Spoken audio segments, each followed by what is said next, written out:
Assalamualaikum warahmatullahi wabarakatuh. Selamat datang di channel info seputar kehidupan, di mana channel ini akan membahas seputar kehidupan kita. Semoga teman-teman sekalian sehat dan dilancarkan rezekinya. Amin.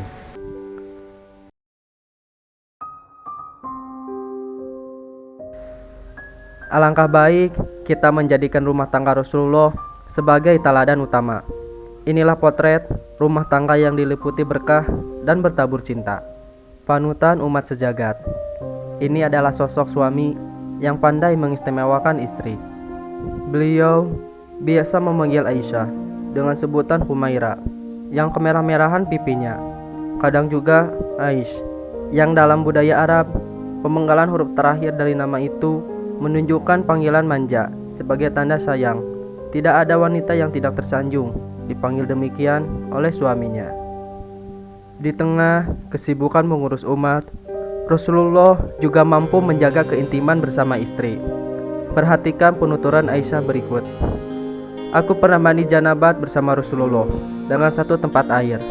Tangan kami bergantian mengambil air. Hadis riwayat Bukhari dan Muslim.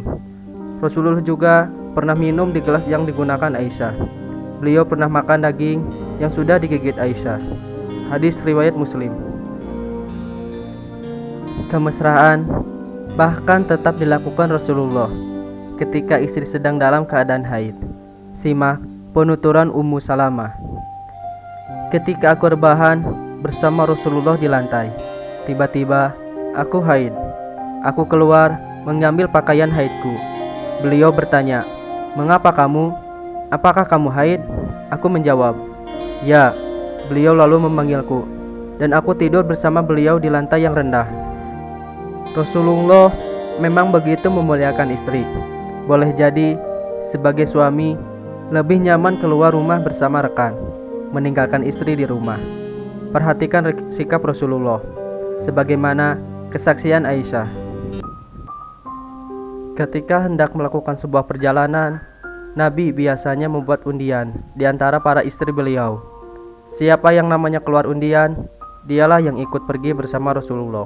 Hadis riwayat Bukhari dan Muslim. Demikian pula ketika beliau menyaksikan hiburan, Aisyah berkata, "Pada suatu hari, orang-orang berkulit hitam mempertontonkan permainan perisai dan lembing. Aku tidak ingat apakah aku yang meminta atau Nabi sendiri yang berkata padaku, 'Apakah aku ingin melihatnya?' Aku menjawab, 'Ya.' Lalu beliau menyuruhku berdiri di belakang beliau. Pipiku menempel ke pipi beliau. Beliau berkata, 'Teruskan permainan kalian, wahai Bani Arfidah, julukan orang Habasyah.'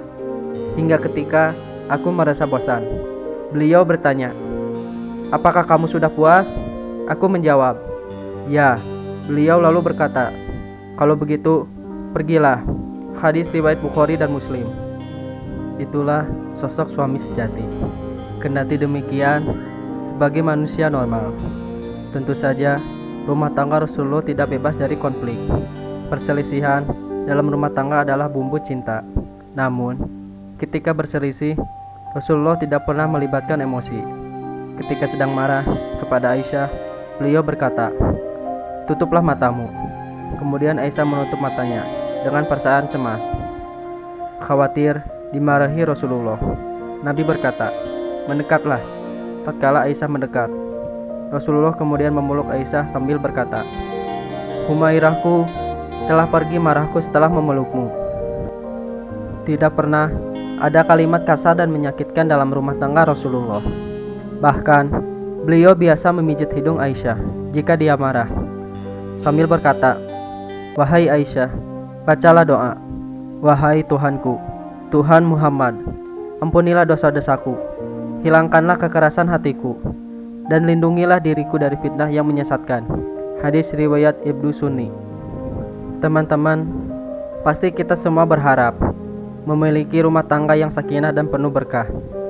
Rasulullah telah mengajarkan suami bagaimana memuliakan istri. Seperti sabda beliau, "Orang mukmin yang paling sempurna imannya adalah orang yang paling baik akhlaknya. Lelaki yang paling baik di antara kalian adalah yang paling baik terhadap istrinya." Hadis riwayat Tirmidzi dan Ibnu Habban.